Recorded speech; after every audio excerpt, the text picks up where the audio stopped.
Hi all, my name is Malika and today we have a very interesting guest, Nick van der Heiden. Nick is the investment analyst at Hodl Ventures and he's based in Netherlands. Thank you so much, Nick, for coming. Well, thank you for having me. It's such a pleasure to work with you guys. Likewise. Nick, please tell us, how did you first become interested in crypto? Well, I've been in the market since 2017.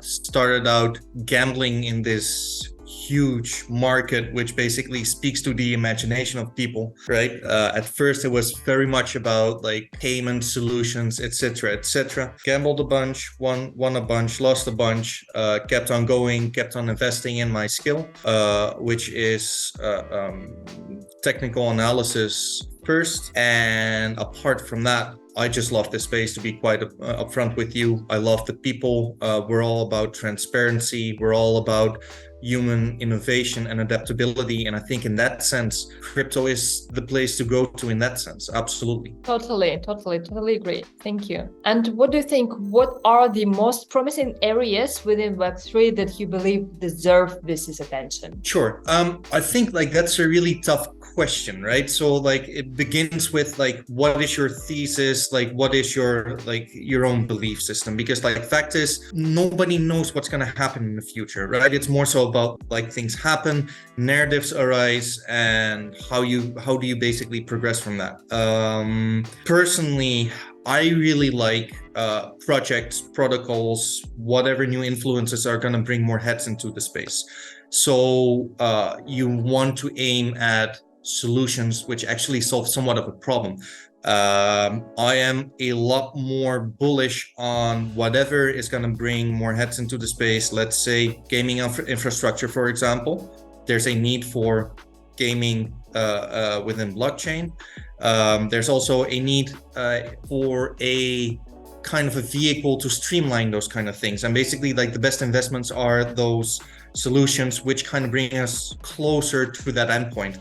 Long story short, like some of the verticals I definitely think AI is great just for the purpose of like there's a lot of interest.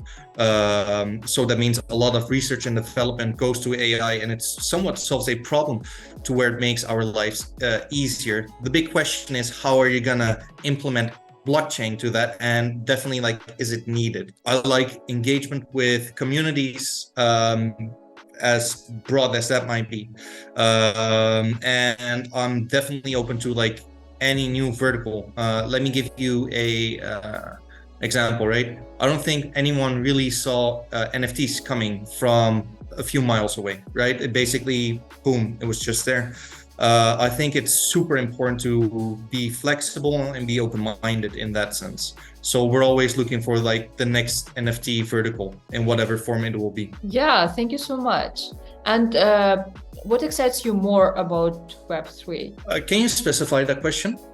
Like which area, or what do you like more about Web3 in general, or maybe its possibilities, Sure. Opportunities, future in some future? Well, one of the things I really like is like people seem to be really passionate within this space, right? So like I think like we're blessed to work in a space where people actually enjoy their life, enjoy their job. So like that's a first and foremost representing a VC. Like I'm fond of founders, I'm fond of teams, I'm fond of peak human innovation and adaptability. And like some of the areas, I'm just waiting for like the next wave of projects, which is going to interest retail investors more so than just price movements. Interesting. Yeah, thank you so much, Nick. And could you please explain the due diligence process for Web3 startups that are looking for funding? From our point of view,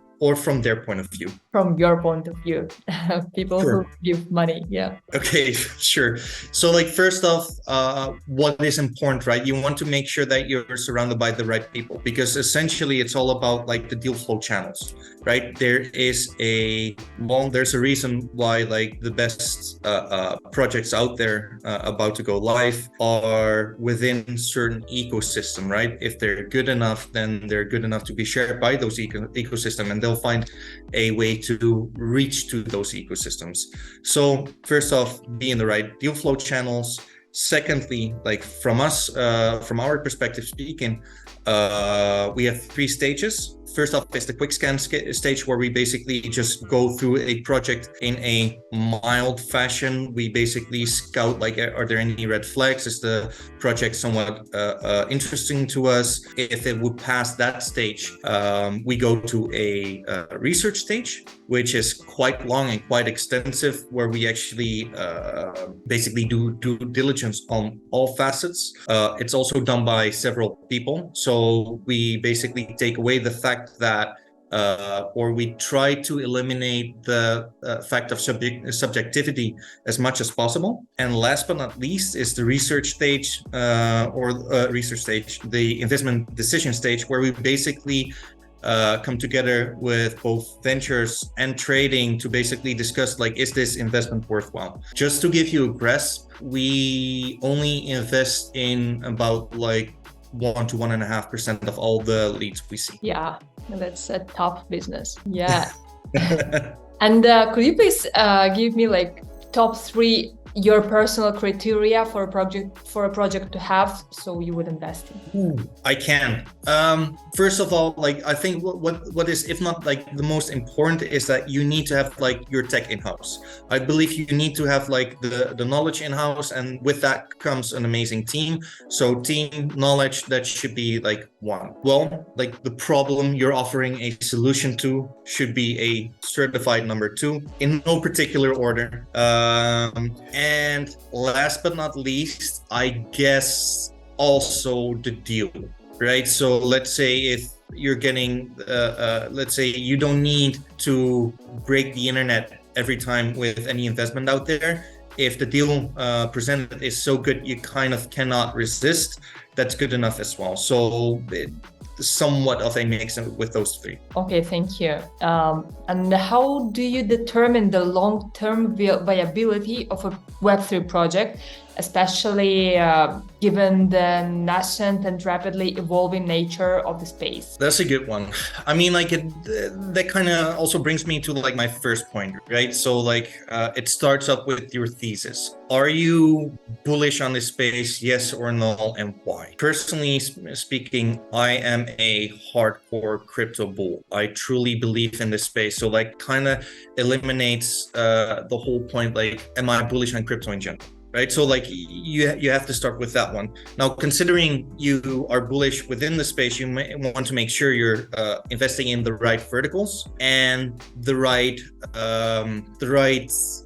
project mix, if I were to mention it like that. So you want to invest in the right teams, in the right problem solution statements, the right partnerships. You basically want to eliminate as many red flags on a project as if possible, because essentially we're getting, I mean, I'm not sure about you guys, but I'm sure like it's going to be pretty similar, right? We see hundreds of leads every month, right? So you might as well, no matter how you bend it, you only have 100% of your dry powder to spend, right? So if you have like 100 projects, let's say like 10 are in the right vertical, it's more so a elimination process where you basically filter out like the very best projects with the very best teams, with the very best track records, with the very best partnership, launch strategy, marketing strategies, collaboration, and you basically go deeper and deeper and deeper in that sense. But sometimes, like, well, like you gotta pick and choose, right? Yeah, totally. Yeah, thank you. And how to distinguish like genuine Web3 innovations from overhyped projects? That's a tough one. So, like, by overhyped projects, can you give me a example of somewhat of what you mean with a overhyped project? Are we talking more about Floki, or are we more talking about, well, everybody was talking about Arbitrum at a certain moment? I would say, for example, now there are a lot of hype around AI, right? Yeah. And a lot of projects try to implement AI. For example, yes. I mean, like, that makes a lot of sense. Sure. So, well, I mean, like, that's so hard. I believe that if you're in the right vertical, which should be predetermined before like any narrative pops up, right? It should be decided by then. If, let's say, if you would have a DEX, whatever DEX, and they're going to do research and development for AI implementation, it's more likely to be somewhat of a money grab, more so than anything else. So I think like there's a nice little connotation to where do you draw the line, right? Like fundamental research on how to improve your project, and basically whatever means necessary in order to better your protocol on the one hand, versus, well, straight up pumponomics. If it's more so marketing fluff than any real implementation, and just a whole bunch of jibber jabber, I think that's just a huge red flag, and we've all seen it. But it really depends on the project, and like that kind of comes down to what I said earlier, right? That's why like the fundamental research is so important, because like if you're investing in the right teams with the right knowledge, more than likely they won't need to implement all the kind of marketing hype fluff, as the project's achievements would speak for itself. Yeah, makes sense. Thank you. And have you ever invested in a Web3 project that turned out to be a scam or a major disappointment? I mean, like being Web3 native kind of means that you're disappointed in life half of the time, right? So yeah, I mean, like we've had projects where with the Luna crash, where they kind of opted to either not go live or pivot or whatever, right? I cannot go like too much into details, but if anything, we're always trying to add value. So like we're always trying to contribute in the way of like, well, like in, let's say like the market is pretty bad and a lot of fundamentally bad things are happening right now. How do we move on past this, and how do we make sure you as founders win? How do we make sure we as investors win? And also, last but not least, how do we make sure the community as a third party wins as well, right? If anything, it's part of the investment thesis from any VC out there that either 1 in 10 or 1 in 20 projects or portfolio companies would basically pay out the losses of the other ones. But like we will do anything in our power to basically make sure like we're gonna contribute to like the best practical results. So yeah, but you know what, like if anything, like some of the investments are gonna fail, and that's just what it is. Yeah, thank you so much. Thank you. And what do you think? What are the founders' most common mistakes? That's a good one. I think that's so case to case based, actually, because like some founders are really good at connecting parties, right? And they're BD geniuses. There are also some founders who are too technical and basically lack on the BD side. So I think if anything, if I can summarize that one, I think like the team itself should be balanced to the full extent and should be scalable to the full extent. Because like if we're all in the right here, then within, let's say 1.5 years from now, like life is going to look a lot different. So you need to be able to, well, you need to be prepared to scale already. Interesting. And what do you think, what are the key challenges you face when working on Web3 projects? Again, like it really depends on your investment thesis. There are VCs out there who focus on, let's say, modular blockchains, right? So like they have like a very, very different principle of working. I think like the projects we're investing in, like their challenge most of the time is probably getting to the right connections in the right space. Let's assume that like they're fundamentally sound. Let's assume that they actually solve somewhat of a problem. And let's assume that their team is going to be okay. I think like the biggest challenge out there is to, well, let's say if you're tier 1 quality, you still need to get to those tier 1 VCs, you still need to get to those tier 1 exchanges, you still need to get to like those tier 1 incubation programs, etc., etc. So I think like that's one of the biggest challenges out there, and it's something we really try to assist with as well, because like if anything, I think it's super important for us as a VC. You should open up doors for your portfolio companies. Totally, thank you. And how do you handle situations where the founders of a project disagree with the direction VCs want to take? Well, I mean, like that's our risk, right? And that's just like sad as it is. And if they would pivot to a way to where it's basically so different from where we started from, we'll definitely like ring the alarm bells. But the fact is, founders are quite nicely protected, and like it's not like VC mumbo jumbo. We decide. Sadly, that's not the case. So all we can basically do is make sure that we're betting with the right founders in that sense, who have a track record in being successful. Yeah, that makes sense. And Nick, do you have your favorite cryptocurrency?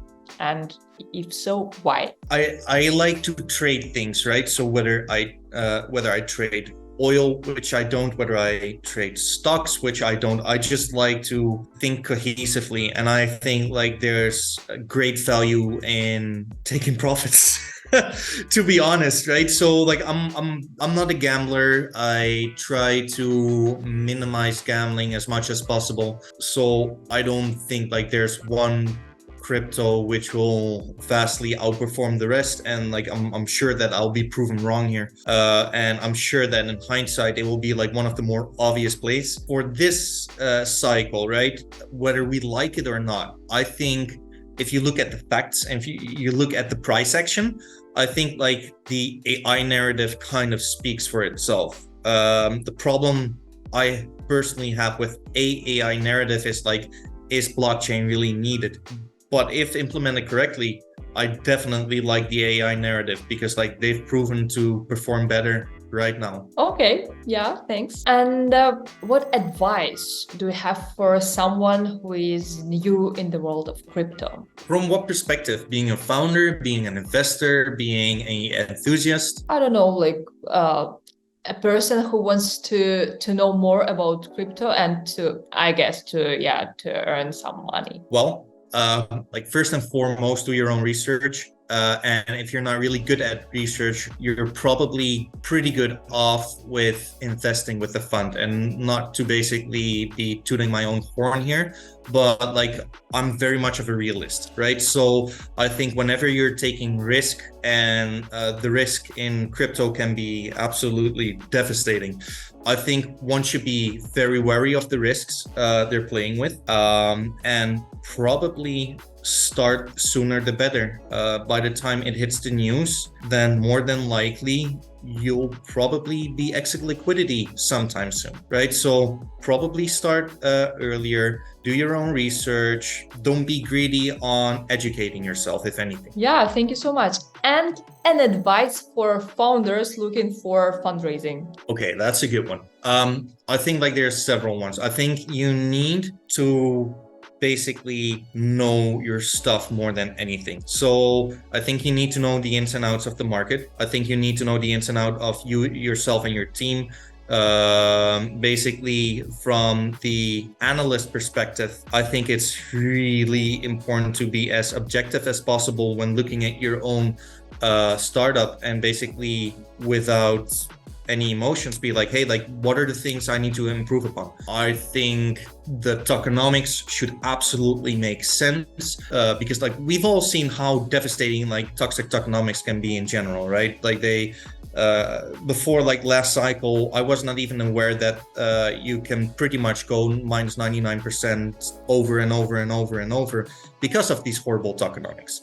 Right, so I think like the tokenomics should be fair, should not be overly inflationist. Well, be as critical as you can possibly be to your own project, and always aim to do better. Because fact is, like you're competing against the likes of some of the most vicious founders, some of the most vicious entities out there, who will not rest until they're done. And I think like I don't think you should be ever satisfied with anything other than the progress. Thank you for such a brilliant advice. And thank you so much, Nick, for your time. I really enjoyed it, and I'm sure it's going to be a very informative and helpful video for our viewers and listeners. Thank you so much for coming. Thank you so much for having me, and the pleasure is all mine. Really appreciate it. Thank you. Thank you.